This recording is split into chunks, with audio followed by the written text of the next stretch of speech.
Assalamualaikum warahmatullahi wabarakatuh. Manakib Abuya Yusuf Cari.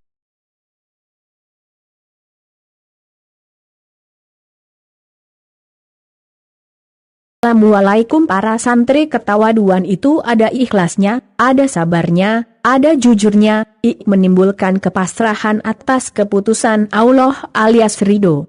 Di awal-awal Abuya Yusuf mendirikan pesantren, banyak para tetangganya mencibir beliau, bahkan mereka melarang beliau membuang tanah urukan beliau di dekat rumah beliau. Tapi Abuya TDK membantah sehingga Abuya membuang tanah urukan tersebut dengan gerobak jauh dari pemukiman dulunya tidak serapat SKRG. Abuya tidak berani menyuruh santri untuk membantunya. Memang saat itu santrinya cuma ada beberapa orang saja. Hanya Kiba Haki Pabuaran membantu Abuya. Kiba Haki sewaktu dulu mondok di Abuya, selalu berjalan kaki apabila pulang kampung ataupun pergi mondok dari Maja ke Caringin. Konon menurut cerita saat setahun terakhir sebelum Abuya Yusuf meninggal, beliau sakit keras kurang lebih selama 1 tahun. Abuya Uciik sedang mondok di suatu tempat, diperintahkan Abuya Dimyati UTK mengurus Abuya Yusuf. Karena atas permohonan Abuya Dimyati dan Abuya Uci agar diperkenankan Abuya Uci UTK mengurus Abuya Yusuf, akhirnya pihak keluarga mengikhlaskannya. Abuya Yusuf juga sangat senang diurus Abuya Uci, salah satu murid kesayangan beliau. Dengan sabar dan penuh hormat dan kasih sayang Abuya Uci mengurus gurunya sampai Abuya Yusuf meninggal di tangan beliau saat Abuya menghembuskan nafas terakhirnya.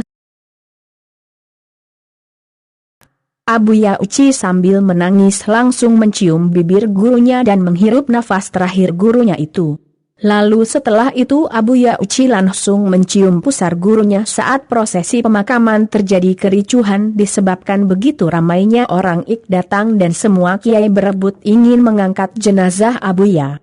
Akhirnya diputuskan pihak keluarga para kiai dan jamaah hadir UTK berbaris sampai ke liang lahat. Dan jenazah Abuya akan digotong dari tangan ke tangan sampai ke liang lahat, jadi semuanya bisa kebagian mengotong jenazah beliau. Saat itu ternyata beruntung hanyalah para kiai karena saking begitu banyaknya kiai datang.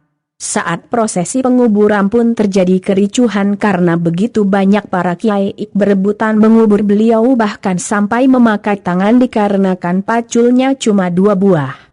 Masya Allah, begitu mulia Abuya Yusuf Caringin, padahal semasa hidup beliau TDK sedikit orang-orang menghinakan beliau.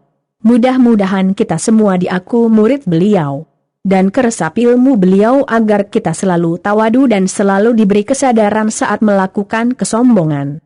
Ada juga kisah dari seorang yang dekat dengan ABH Usup. Begini kisahnya. Belajarnya nyantri dari kiai, walaupun saya tidak sempat mondok di Caringin Cisoka, tapi secara kebetulan saya diberi kesempatan oleh Allah bergaul dengan Al-Maghfurlah Abah Usup Alm. Setiap hari Minggu ikut nganter ngaji ke Abuya Dimyati Cidau Alm. Secara tidak langsung Abah Usup mengajari saya bagaimana seharusnya bertingkah laku sebagai santri. Abah Usup adalah guru dari para kiai, tapi Abah Usup tidak pernah mau menjadi imam salat mereka. Abah Usup adalah kiai besar yang santrinya ribuan, tapi saat ngaji di majelis Abuya Dimyati rela duduk paling belakang dekat saya yang santri kelas ceri. Pasca wafatnya Abuya Dimyati, Abah Usup tetap istiqomah ngaji mingguan yang dilanjutkan Abuya Muhtadi anak sulung Abuya Dimyati sampai ajal menjemput. Abah Usup tiap hari puasa, tapi setiap waktu makan tiba, kami harus berhenti di warung makan dan beliau menunggu di luar warung. Abah Usup sering mengajak ziarah ke makbarah ulama-ulama Banten setahun menjelang wafatnya. Jika di perjalanan ada tukang makanan, Abah Usup biasa membelinya untuk dibagikan kepada kami, padahal beliau mah puasa. Abah Usup tidak sungkan untuk meminum air yang bekas diminum santrinya. Abah Usup tidak galak, malah bisa ngobrol dengan siapa saja, tapi santrinya tidak ada yang berani mendekat tanpa dipanggil. Abah Usup bicaranya pelan, tapi kalau menjelaskan Fathul Muin sangat jelas dan kadang lucu. Majelis Talim Abah Usup luas DGN santri lebih dari 1000 dan saat ngaji suasana sangat hening dan tidak ada yang berani keluar suara. Sehingga suaranya bisa didengar dari setiap penjuru majelis tanpa pengeras suara. Jika sedang di perjalanan ada kecelakaan, walaupun sudah ada polisi, maka dari kami harus ada yang meriksa takut ada tetangga kita, katanya. Abah Usup sering sakit menjelang wafatnya, tapi selama kakinya masih bisa melangkah, ngaji ke Cidau tak pernah ditinggalkan. Rindu sekali saat mengenangnya, ingin rasanya mencium tangan kembali Maestro Fatul Muin itu. Wassalamualaikum warahmatullahi wabarakatuh.